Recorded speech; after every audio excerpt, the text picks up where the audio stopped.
Okay, we're live. Hey, good morning, everybody. It's Tuesday, July 16th, 8:01. So you are looking at the SPOOs on the left and the NASDAQ futures on the right. that is the Globex session. I'm just going to tighten it up a little bit where you can see, where we've been the last few days for comparison's sake. um, Again, repeated apologies for my hacking. So just drawing this little area here.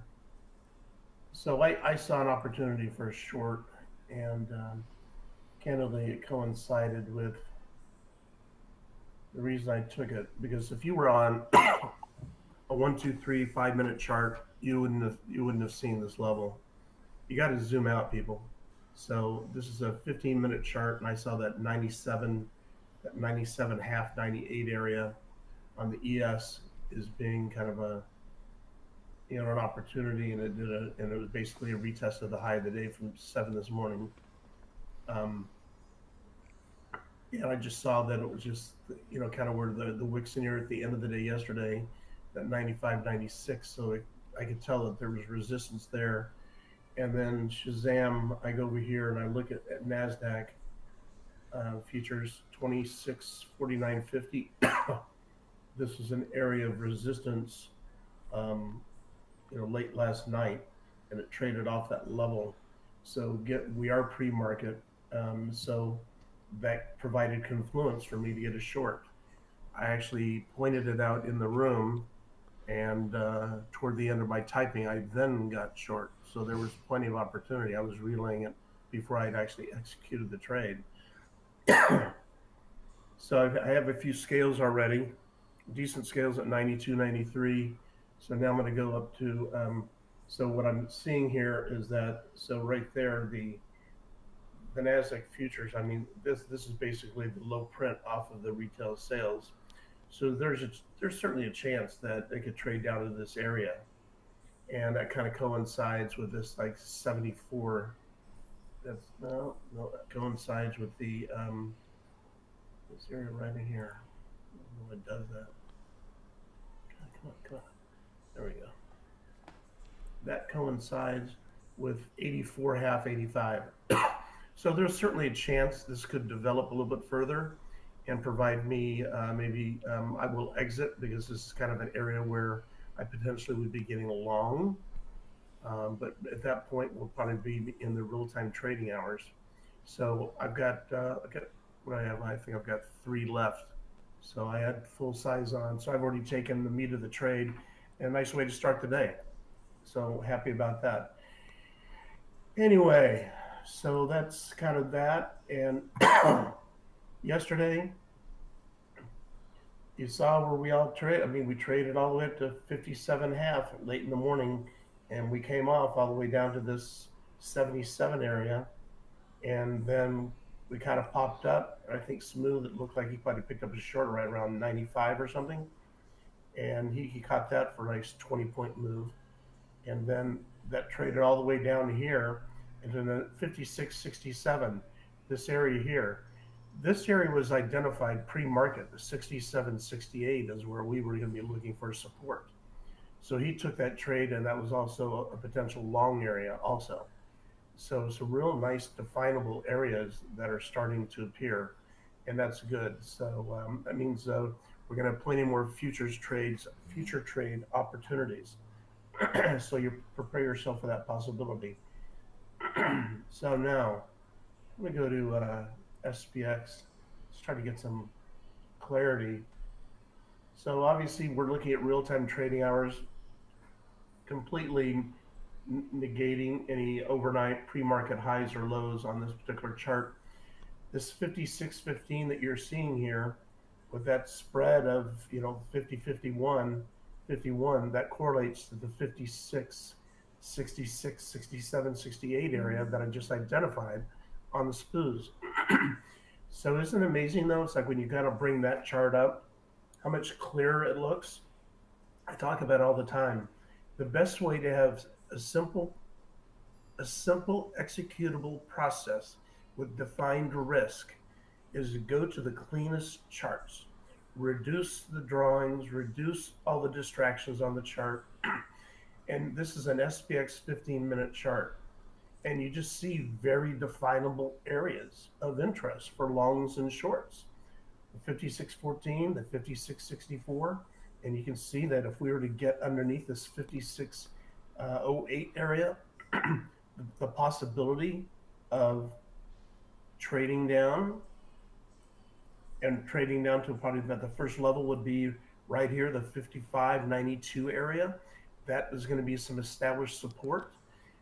Then, depending on what sort of correlations we see in the NASDAQ or any other markets, indices, then you can see that it's possible to come down in here. This here, just keep this level in mind. This really is kind of the do or die level. For bulls need us to stay above this 55, 78, 80. And again, the spread is 51. So add 51 and you'll get the real key level in ES that you just have to keep in mind. Um, this market continues to be buy the dip market. There's the underlying bullish tones. We've only had one good day where we sold off, and from there back down into here we rallied up, and then we had a little sell off back in here, provides established some support, and that was on Friday. And people on Friday were thinking the potential for trading down here. I mean, that certainly was a possibility, but all of a sudden people had different ideas coming into Monday. And the bullish tone, reclaimed itself. So you just accept it what it is. That's just, it's kind of a bullish undertone market until it's not. The market needs to break key levels for it to change that tone, change that undertone. Um, Looks like Amazon. I did get back in Amazon yesterday. One thing I wanted to point out, you guys know I was in and out of it a few times, so I definitely picked up. I had more than a minor paper cut on this, yesterday, because I added in. Still was kind of distracted with the possibility of, Bezos, getting out of the way, and the possibility of us kind of getting it minimum back up to the 200 level and some sort of breakout. But by zooming out, so no sooner than I got stopped out right around the 190, 180 area, right in there, and I walked away from the desk, came back with some clear eyes, went to larger time frames, and off of the 4 hour, I went back and I noticed this rejection level back in early May, and this was really about 190 half. And then I saw this little area here, but this was the most significant. So below this area, we potentially can trade down to here. Staying above this area gives us the opportunity to kind of build to fuel for much higher. So I quickly forgot the last trades that I was down off of, and I got back in and I picked up some 92 halves and some 95s for this week and next week. So much lower strikes off of that selling pressure, and it reclaimed the bid, and they were quickly at the money, and then in the money, and now that it looks like they're going to open up in the money. So I'm now long Amazon from right down in here. It's a good level. I've got a mix of strikes that expire at the end of the week and next week. So my intent is to kind of, I'd like to be able to scale at this first area, the 195, 80, 90, if you're able to get there. That looks like the first level of resistance. If I scale half of those, I then will have all of them for free from down in here. So that's the best way to trade that. Anyway, I promise I'm not going to talk about Amazon for a bit. I'm going to let it do its thing. Anyway, a rather boring speak this morning, but definitely defining, the levels, what they are. And now I'm wondering, let's see, I'm still short, so let's see where I'm at. Okay, so it's kind of cut the bid. I did get out of more like right around 93. So I'm pretty covered here. My stop is basically my 99 area. That's my stop, but that's also still a possible short. So I may add to the short, or I may stop. I've got plenty of flexibility and time. With that, I will pass it over to either Dan. Yeah, it looks like Dan's in now. If Dan wants to chat, I know he's going to be taking off. And that's all I got. Good morning. Good morning. So on Amazon, I saw Bezos filed yesterday. Let me pull it up. I had it up somewhere. He filed yesterday that he had sold at 201 cent. So he is literally waiting and selling at 200. And it is what it is. It's his stock. He can do what he wants with it. But that is bizarrely frustrating, that he's not just getting his selling over with. You know, maybe he's listening to someone that says, if you sell at 195, you're going to break the chart. Maybe he could be listening to someone doing that. But I he's definitely still selling at 200, and I would anticipate if we get back to 200 that he has more to sell. So And I didn't see that, but I assume that. So at least I've got the lower strikes and a mix between this week and next week. So at least I'll be able to still make money on them, yeah, The and valid point. but clearly he's not selling lower than 200 at the moment. Yeah. So, if it gets to the point where it looks like maybe it's not going to get back up there, maybe he just sells. And but my guess is he's going through some sort of um, broker, Morgan Stanley, Goldman, whoever is selling for him, and they're saying, listen, if you start selling at 193, 194, you're going to break this thing below this breakout, and you could really wreck the chart. Um, that they could be listening to that too. I think that there's some consciousness over that as well from those banks that are advising him. But Makes sense. so I have, and we talked about ES. I have a chart that everyone seems to love here, and that's IWM. And if you were on that Twitter space with me yesterday, you heard lots and lots and lots of chest pounding about how IWM is the best thing in the world. So let's go back to reality here. So IWM is literally back in this range. This is going back to 2021. Look at all this is weekly. Look at all this overhead resistance in here. To say that IWM is just going to blast through, this is from essentially January of 2021 all the way until October, 10 months of volume from 2021 that we're just going to blast through and go make new all-time highs on IWM. You are smoking crack. This thing is going to churn in here now. If this is going to be a bullish setup, which I'm not opposed to the prospects of it being a bullish setup, but it needs to come and retest this 210, 211, and then take off. Is it worth buying 210, 211?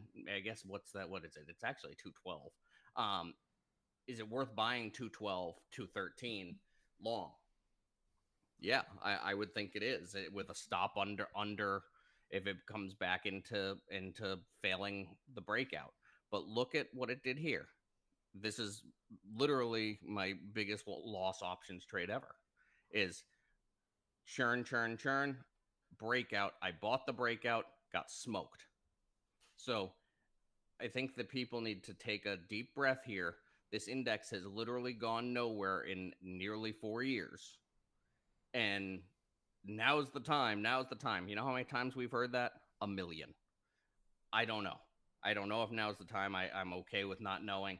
But what I do know is that we're coming into an area that's very congested. We flew through the bottom area because, look, there's no volume in that bottom area. There's a low volume gap. Now we're getting into this 218, 219, 220 area that is very, very busy up in here. So just a little caution on listening to a lot of people on in the Twitter sphere talking about how IWM is so bullish. And here's another reason I'm cautious. So let's go to look at where treasuries were in 2021 when IWM broke out. And I'm just going back to a point that was made yesterday in that Twitter space where someone said, rates are coming down. Come on. Rates are coming down. IWM broke out when rates were up here. So we're down here now. This is a little different environment for it, for saying, oh, it's changes the story for the small caps. They can refinance at cheaper. No, they could refinance cheap down up in here. If say TLT gets up to 100 and the long end, goes up here, can they now refinance cheap? No, they can't. Can they refinance cheap if it goes another 10% and up in here? No, they can't. So a little bit of perspective goes a long way for some of these narratives that we're seeing out there, that this is a very simple to understand thing, that if treasuries and interest rates come down, which would mean TLT goes up, then these small cap companies that are zombie companies can refinance their debt. They don't need to issue shares. It changes their earnings outlook, blah, blah, blah. I don't care. This is not an environment that is conducive to what was being said. So just a little zooming out perspective here, and the difference between 2021 and now on small caps. So how do we monetize it is sort of the next question. And for me, I think there's two ways, and I don't necessarily want to get in front of a moving train on IWM, although you did see me take a few weekly puts on it for 215s yesterday at the close. And the reason I did that was solely because of getting back into this mega volume area here from so 220. Look, you can see where that shelf literally starts at 219.81. So that was the reason, would be that if this is going to continue, it does need to come and retest this 212. If there's a spot for it to retest 212, it would be at this volume shelf at 219, 220. So that's the reasoning. Maybe it works, maybe it doesn't, but that's a spot where I'm comfortable taking a shot. So let's go to, where is it? Where did it go? Oh, there's. So Baidu, you saw yesterday, and we stayed on the call a little longer yesterday because we took some trades right at the open. Right at the open, we got real lucky, and no one was seemingly bidding up the 90 puts on Baidu. It was opening at 95, 96. Let's go to 1 hour. And we were able to get these at 25, 30 cents. It was opening up in here. The reason is that the anticipation now is that Trump is going to be the president, and that Trump is tougher on China than Democrats. Whether true or not, I don't care. That's certainly the perspective. And so Baidu is a name that had a huge run, and we actually played the huge run from last week, from 87, 86 area all the way up to 104, 105. So there's a lot of people that were chasing this thing, and you can see the volume chasing it. The unwind was yesterday. We were able to get some scales on this and make this position free, but now we have 90s that cost us 25, 30 cents, that if we get a retrace back to this sort of 87, 88 area, it's going to be a pretty damn good trade. But the China narrative is one that is an interesting one to watch now, with the anticipation of a Republican and Trump presidency. So I'm going to be watching that narrative, because that's where actually there was a lot of people piling in that long trade, and I think that trade could see some unwind. Anyways, that's all I got for this morning, and I'll turn it over to Lee.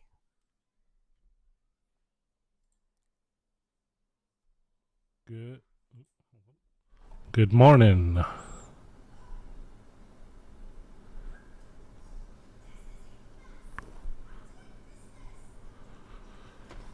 All right, so here we are. I shared in chat this morning on the indexes. Let me go here. Bump out to an hour. And what do we have? We have a harmonic sitting here, and I shared that, and if you can see, I know David took a short here. I'm actually long. I'm still long with excuse me, within this structure here, and did take profits right here where David got short. Was actually also the 61.8 in this pattern. So that was definitely a good spot for profit taking, and also shorting right off of that 61.8. This does fit into the parameters of a bearish crab, which calls for a completion at 161.8. So there is room today for us to run up to 57, 51.25. And the MACD is kind of in a good spot here, curling, crossing here. So my lean generally for the day is a bullish trend day. Now, there is another pattern where this would complete at the 88.6, but this measurement here should be at 50%, no higher, and it got a little over that at 546. So sometimes you do see some slippage, so it could be that would be a bat pattern. So just be a little careful as we get up to this 57.12 if we do get up there, and obviously these patterns can fail at any point. My criteria for failure is if we come back down and take out 2 Fibonacci levels. So once we do get a confirmation of that, we'll redraw the fibs from here to the top and then look for that retracement. But right now I'm kind of looking at the possibility of a bullish trend day all the way up to, around 57.50. Excuse me. If it does fail and we start breaking down here, we have some decent support in this area here, which is a daily pivot here at 56.89.50. And you can see we kind of tapped that quite a few times here in the pre-market. This was that news candle here.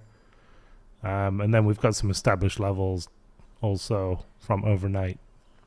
If we do sell off quite a bit, obviously this low from yesterday, the 66, which is actually where I got long yesterday, because we did have some other pivots there yesterday, and then this consolidation area here. That could be key, and then I have a ton of support down in here. This is a monthly pivot, a daily pivot, and a weekly pivot, all in this same zone, and that's in 58 to 61, 62. So I have a ton of support down there if this chart breaks down. So other than that, I'm just going to kind of watch how this develops, and if this keeps on going up, just, obviously there's 56.98.50, the 61.8, which is what we just tapped a little bit ago. That's going to be key to get over, and then just reference the chart I posted this morning for levels on the way up. That's it for me on the indexes. I mentioned SHOP this morning. That got a Bank of America upgrade, and they upgraded it from neutral, I think, to buy. That's got it's at a pretty key resistance level here, $68, but over that it can get a little movement here. Uber, I've been kind of watching this for a few days. I think this over, what's this level here, 73.88, is in a position to get a little move to the upside there. So I've just kind of been watching this consolidation here and seeing how it if we can get a breakout and a retest, that might be a decent one to keep an eye on. Tesla gapping up a little bit. We're still kind of stuck in this consolidation just below this 265 area. And as you know, I'm playing this weekly hold on, this weekly pattern here. So if you just kind of zoom out, you can see that the chart, still remains bullish. We're still holding some key levels, and really this has room all the way down to 220 without, quote unquote breaking down. So let's see how that develops. HIMS, I added a little yesterday into my long term at around $22. I like this curl out of this consolidation it had for about a week. And I think that's about it. Amazon I stopped out of, but I do like this setup here. I was playing a little bit of a shorter term pattern, trying to get this move yesterday up here, but it came down a little more and it's developed into this bearish shark pattern. Measurements all fit, and this can move up to around 202. So let's see how that develops today. This is basically the two, it gives you a range of 886 to 113. So that would be 237 cents up to 202.32, which it's a bearish pattern, so we would expect to sell off kind of in that range. And I think that's all I got. I don't know if anybody has any other charts they want me to look at real quick. Let me know.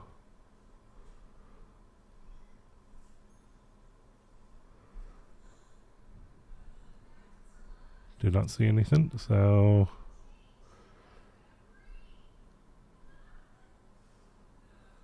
nope. All right, well, market's gonna open in 2-3 minutes, so have a good day. And yeah, that's perfect.